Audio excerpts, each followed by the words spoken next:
porque eu sei que se você nunca viu isso talvez não esteja fazendo sentido nenhum para você, mas eu espero que até o final desse vídeo vocês entendam os fundamentos de como as coisas estão funcionando para gerar um sinal elétrico.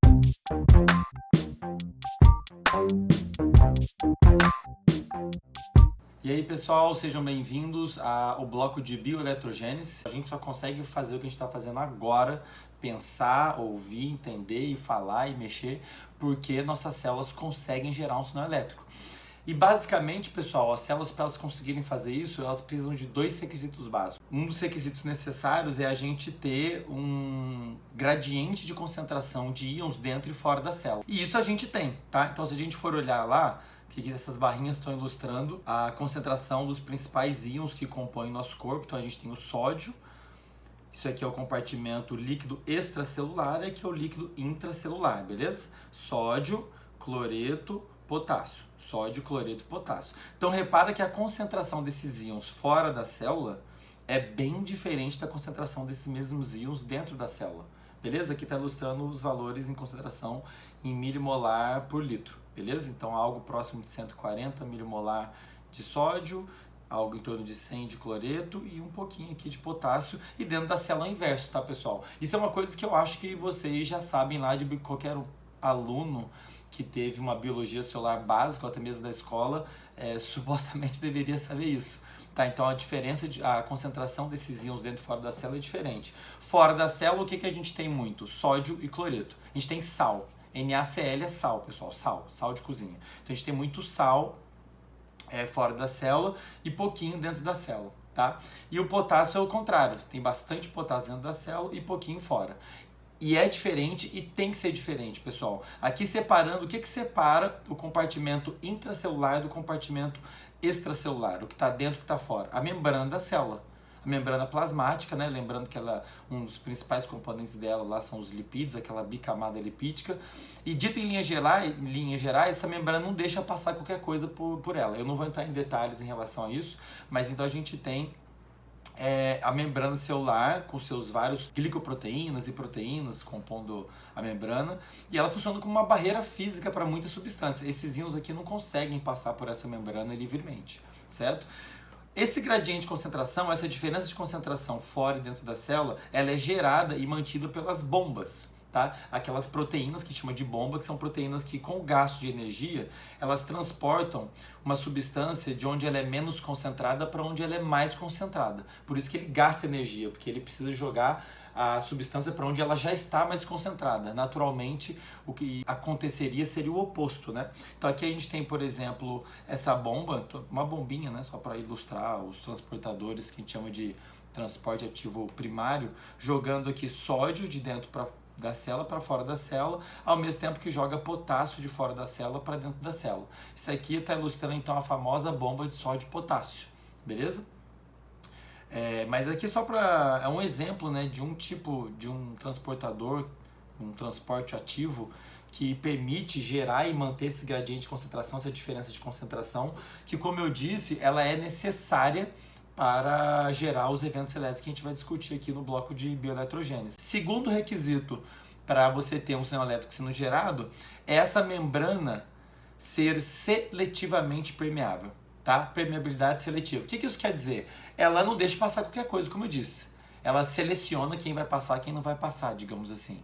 A partir do momento que você tem esses dois requisitos, diferença de concentração dentro e fora da célula, e uma membrana seletivamente permeável, que deixa passar um íon, mas não deixa passar o outro, você consegue gerar sinais elétricos. E como é que a membrana fica seletivamente permeável? Ela tem canais, tá? Então você está usando canais, por exemplo, de sódio, canais de cloreto e canais de potássio. Os canais de sódio deixam passar só sódio.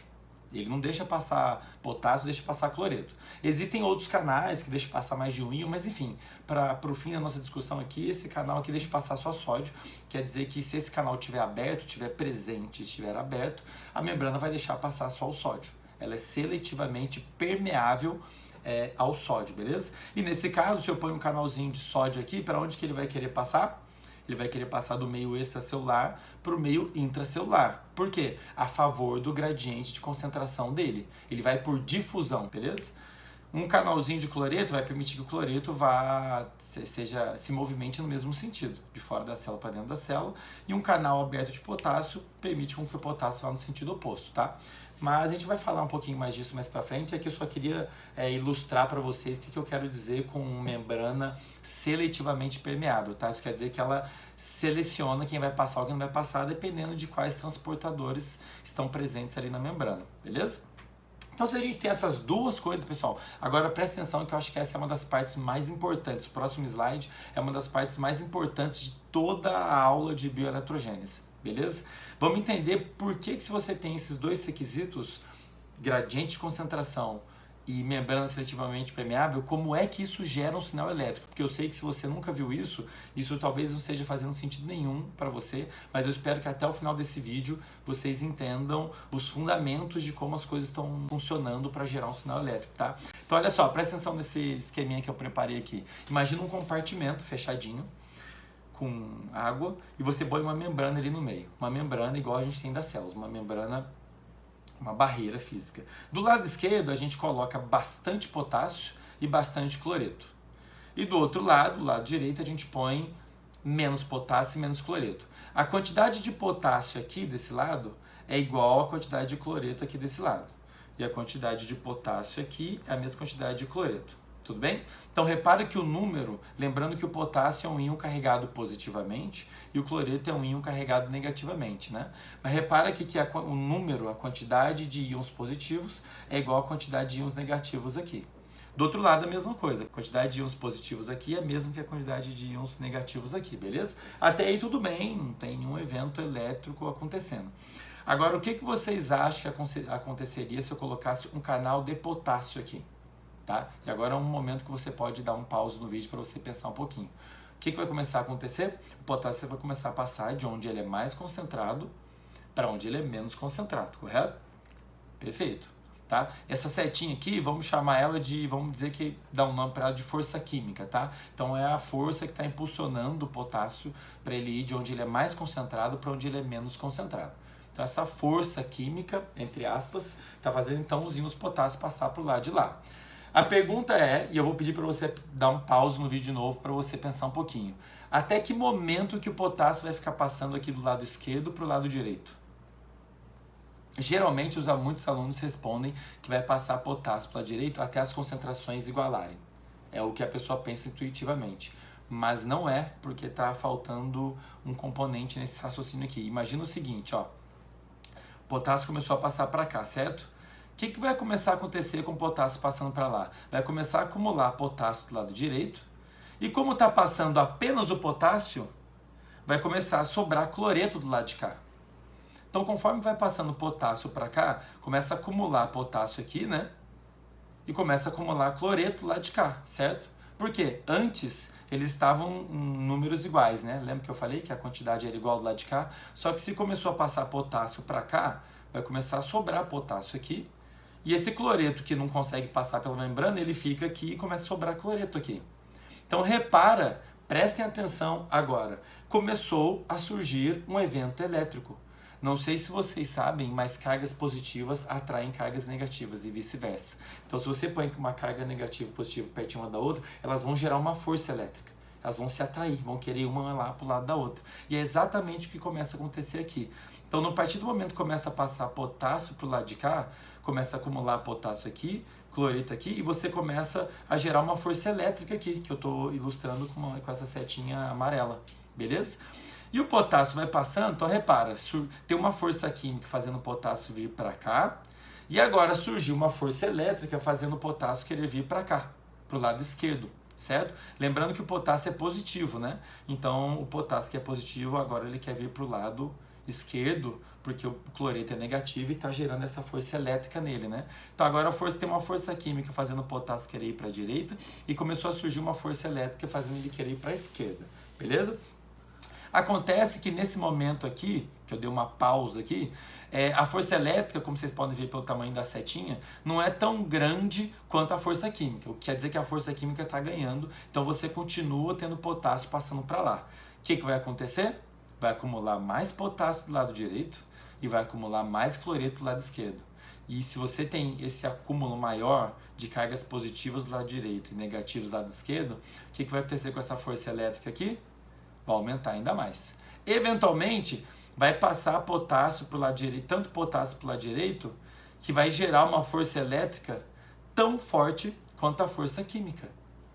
Beleza? Então repara, uma diferença de concentração, que tem aqui mais potássio do lado esquerdo, e uma membrana seletivamente permeável, nesse caso ela é seletivamente permeável ao potássio, deixa passar só potássio, gerou um evento elétrico. Agora você tem uma diferença na distribuição de cargas. Tem mais carga positiva aqui na face direita da membrana, do ladinho da membrana, tá? E aqui cargas negativas do lado esquerdo, então você gerou uma força elétrica, beleza? Que agora, nesse momento, conforme foi passando o potássio para o lado direito, foi ficando cada vez mais forte, né, a força elétrica. Eventualmente, ela vai ficar igual, com uma magnitude, né, uma força tão forte quanto a força química, e você atingiu um equilíbrio, beleza? Agora está equilibrada a força química e elétrica. Adivinha que nome a gente dá para esse equilíbrio específico? Equilíbrio eletroquímico. Equilíbrio entre a força elétrica, amarelinha, e a força química, que eu estou ilustrando com o roxinho, a força química do potássio, né? Isso aqui, pessoal, é o famoso equilíbrio eletroquímico que vocês vão ver em qualquer livro-texto aí, beleza? Essa força elétrica a gente pode chamar... Agora eu vou falar alguns nomes para vocês, e não porque eu acho que vocês tenham que decorar esses nomes, tá? Como eu disse, qualquer coisa que você consiga achar facilmente no celular, eu não vou ficar me dando o trabalho de ficar falando para vocês. Eu vou só citar os nomes porque muitas vezes os livros eles usam nomes parecidos para coisas que são totalmente diferentes. Então é importante eu esclarecer aqui com vocês conceitualmente o que é cada coisa, beleza? E também para a gente conseguir se comunicar, né? Na hora que eu falar potencial elétrico, alguma coisa assim, você vai saber do que eu estou falando, beleza? Não é para vocês ficarem decorando isso. Tentem entender, tá? Eu sempre estou me preocupando em tentar, inclusive, mostrar a lógica do nome também, né? Então, olha só, essa força elétrica a gente chama de potencial elétrico. É a mesma coisa, é um nome para a mesma coisa. Potencial elétrico é essa força elétrica que eu estava falando, beleza? Agora prestem atenção. A força elétrica que contrabalança a força química, nesse caso, essa força elétrica aqui do potássio, que está conseguindo contrabalançar a força química, a gente dá um nome para ela também. A gente chama de potencial de equilíbrio. É a força elétrica que você vai ver quando você está equilibrado. Quando as forças estão equilibradas, a gente chama de potencial de equilíbrio. É o potencial elétrico que você vê, vai observar quando as duas forças estão equilibradas, beleza? Então você tem, de novo, pessoal, uma força química fazendo o potássio querer vir para cá, e você tem essa força elétrica no sentido oposto e elas estão equilibradas. A gente chama essa força elétrica especificamente, a gente dá um nome para ela, a gente chama de potencial de equilíbrio. Nesse caso, essa força elétrica é a força elétrica que contrabalança a força química do potássio, certo? Então a gente chama ela de potencial de equilíbrio do potássio. Então todos os íons, dependendo da diferença de concentração deles, vai ter o seu respectivo potencial de equilíbrio. A força elétrica que contrabalança a força química. De novo, a força química do potássio está fazendo ele querer vir para cá. A força elétrica que contrabalança essa força química do potássio, a gente chama de potencial de equilíbrio do potássio. A força elétrica que contrabalança a força química do potássio, beleza? Tranquilo, né? É isso, esse primeiro bloco da parte de bioeletrogênese é o raciocínio. Se vocês entenderam esse raciocínio, 90% do caminho andado. Se você entendeu o que aconteceu ali, tá ótimo, beleza? Vamos só para exercitar, vamos ver o que aconteceria com o cloreto. Se a gente fizer o mesmo raciocínio, só agora para o cloreto. Digamos que a membrana tá ali, quietinha, e eu vou botar... Opa, desculpa. Vamos ver o que acontece, o que seria o equilíbrio eletroquímico do cloreto, né? Se eu coloco aqui um canal de cloreto apenas. Então a membrana agora está seletivamente permeável ao cloreto, certo? O que vai começar a acontecer? Vai começar a passar cloreto para o lado de lá, certo? A força química do cloreto faz ele querer vir do lado esquerdo para o lado direito, beleza? Vai começar a passar cloreto, vai acumular cloreto até que vai acumular, igual foi com potássio, vai começar a acumular cloreto do lado direito, vai começar a acumular potássio do lado esquerdo. Beleza? O cloreto é negativo, então ele se sente atraído pelo positivo. Você tem acúmulo de carga positiva do lado esquerdo, então vai começar a surgir uma força elétrica puxando o cloreto para o lado oposto. Então, conforme vai passando o cloreto para o lado de cá, vai acumulando cloreto aqui, potássio aqui, começa a surgir uma força elétrica, igual foi lá com o potássio. Eventualmente essa força elétrica vai ser tão forte quanto a força química e aqui nós atingimos o equilíbrio eletroquímico, no caso do cloreto, né? Beleza? Mesma coisa, só que os sinais estão invertidos porque o cloreto ele é negativo, certo? Isso aqui a gente chama de potencial de equilíbrio do cloreto. Tá? Essa força aqui é o potencial, é a força elétrica que contrabalança a força química do cloreto. Tranquilo? Então, pessoal, só para fechar, vamos dar uma olhada aqui no parâmetro geral disso que está acontecendo. Então, a gente tem aqui mais potássio e cloreto do lado esquerdo, menos potássio e cloreto do lado direito. A força química desses íons está fazendo com que eles queiram, entre aspas, passar para o lado direito, certo? Agora, repare o seguinte, se eu aumentar a concentração do potássio do lado de cá, do lado esquerdo, o que vai acontecer com essa força química? Aperte pause e pense um pouquinho. A força química vai aumentar, beleza? Se eu aumento a diferença de concentração, se eu aumento o gradiente de concentração, essa força química tende a ficar maior. Se eu colocar mais potássio do lado esquerdo, a vontade, entre aspas, do potássio de passar para cá vai ser maior, certo? Então a força química aqui ela é determinada pela diferença de concentração, certo? Quanto maior a diferença de concentração, maior vai ser a força química. Show! Agora, se eu falar para vocês, se nós soubermos qual que é essa diferença de concentração, quanto tem potássio aqui e quanto tem de potássio aqui, e mesmo para o cloreto, será que tem como eu calcular a força elétrica necessária para contrabalançar essa força química? Sim, a gente consegue calcular isso usando a famosa equação de Nernst, tá? Olhando ela, eu sei que vocês vão ficar um pouco assustados, assim como muitos alunos das ciências biológicas da saúde, mas já posso garantir que não é nem perto do que vocês estão pensando, é muito mais simples do que parece. Olhando essa equação, parece que ela é muito complicada, mas na verdade ela é muito simples. Eu, particularmente, eu como professor, eu não acho que seja necessário decorar, memorizar essa equação, beleza? Isso aqui está dentro daquela caixinha que eu disse que se é alguma coisa que você acha facilmente pelo celular, não tem porque eu ficar aqui fazendo vocês memorizarem. O mais importante dessa equação é vocês entenderem o que ela significa. Vocês vão ver ela no livro-texto, ou na disciplina que vocês estejam vendo, e eu acho importante vocês saberem de onde que ela veio e o que ela significa, não necessariamente, se você não for trabalhar com isso especificamente, se você não for trabalhar com eletrofisiologia, com pesquisa nessa área, você não vai precisar saber essa equação, e mesmo que precise, você joga a equação de Nernst no Google que você vai achar na hora, beleza? Agora vamos olhar ela com cuidado, o que ela está nos dizendo? Ela está nos dizendo qual que é a força elétrica, esse Ezinho aqui, potencial de equilíbrio de um íon. Então, qual que é o potencial de equilíbrio de um íon? Qual que é a força elétrica necessária que eu tenho que aplicar para contrabalançar a força química? Então, se eu ponho nessa equação aqui, ó, aqui esse componente aqui, que é o mais importante aqui, a concentração desse íon fora, digamos que aqui seja o lado de fora da célula, eu coloquei a concentração do íon fora e embaixo a concentração do íon dentro, ela vai me informar o valor dessa força elétrica. Então, basicamente, o que a gente tem aqui? Uma constante, 61 log dessa fração aqui, e esse Z aqui é para você colocar mais um ou menos um, dependendo se é um íon positivo ou negativo. Porque se for um íon positivo, você vai gerar uma força elétrica num sentido, se for um íon negativo, você gera uma força elétrica invertida, né? Com a mesma força, só que invertida, as cargas estão invertidas. Já vou falar um pouquinho mais disso logo mais. Mas essa equação é basicamente isso, pessoal. Se você fala qual que é a diferença de concentração, né, quanto tem de íon fora e dentro, ela vai te informar qual força elétrica você tem que aplicar para contrabalançar a força química. Isso é a equação de Nernst. A equação de Nernst te permite calcular, né, matematicamente qual é o potencial de equilíbrio de um íon. Qual força elétrica você tem que aplicar para contrabalançar a força química de um íon, beleza? De novo, não acho que seja importante ficar decorando isso, acho que é só o mais importante a gente entender que essa relação entre diferença de concentração, força química e a força elétrica necessária para contrabalançar essa força química, essa relação pode ser descrita matematicamente, e é uma matemática relativamente bem simples, beleza? Queria chamar a atenção só em um ponto aqui, porque nesse esqueminha eu estou ilustrando a força elétrica aqui, né, do potássio, o potencial de equilíbrio do potássio aqui e o potencial de equilíbrio do cloreto aqui. Eles estão apontando para o mesmo lado, mas reparem que a força elétrica, nesses dois casos, ela tem que ser invertida. Por quê? Para você gerar uma força elétrica que contrabalance a força química do potássio, você precisa ter cargas negativas do lado esquerdo. para atrair o potássio para o lado de cá. A força química está empurrando o potássio para o lado direito, a força elétrica tem que puxar ele para o lado esquerdo. Então você teria que ter um acúmulo de cargas negativas aqui, uma força elétrica assim, né, para a esquerda.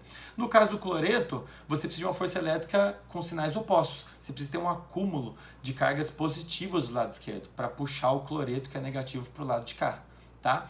Mas o que isso quer dizer? Se eu pegasse essas concentrações aqui desse esqueminha, né, do potássio e do cloreto e jogasse nessa forma, eu ia encontrar uma força elétrica com um sinal invertido nesses dois casos. Então, digamos que eu calculasse essa força elétrica do potássio como sendo menos 80 milivolts. No caso do cloreto, seria mais 80 milivolts, tá? Porque está invertido ali os sinais, beleza? Mas a gente vai falar um pouco mais disso mais pra frente. O mais importante dessa aula foi aquele raciocínio que a gente fez lá no início. O que vocês precisam ter entendido nesse momento? Como que diferença de concentração, gradiente de concentração e uma membrana seletivamente permeável gera um sinal elétrico, gera um fenômeno elétrico. O importante é que vocês entendam aquele raciocínio que a gente fez. Pô, botar um canal, começa a passar um íon, acumula aí um positivo de um lado, negativo do outro, gera uma força elétrica. Se vocês entenderam esse raciocínio, tá ótimo, pessoal. A gente vai voltar nesse raciocínio várias vezes ao longo do curso, e eu sei que não é uma coisa trivial, e como eu disse lá no início, o mais importante é que vocês compreendam o que está acontecendo. Não precisa decorar nada. Depois, Andrei, não lembro o nome daquele potencial, daquela força elétrica tal. Tudo bem, é um nome. Você só pode chegar, abrir o Google, assim como essa equação. Você pode abrir o Google, pesquisar lá e você vai achar, vai lembrar o nome. O mais importante é que vocês tenham entendido, beleza? Espero que tenha ficado claro. Preparei esse material especificamente para fazer nesse formato de vídeo. Espero que tenha ficado claro. Se não ficou, alguma coisa não ficar clara, deixe um comentário aí, pode deixar as perguntas. Se você curtiu, por favor, compartilhe, assim como todos os materiais que a gente está produzindo. A nossa intenção é que isso seja disseminado. E logo mais vamos dar continuidade então ao bloco de beta-estrogênio com o próximo vídeo, beleza? Até já!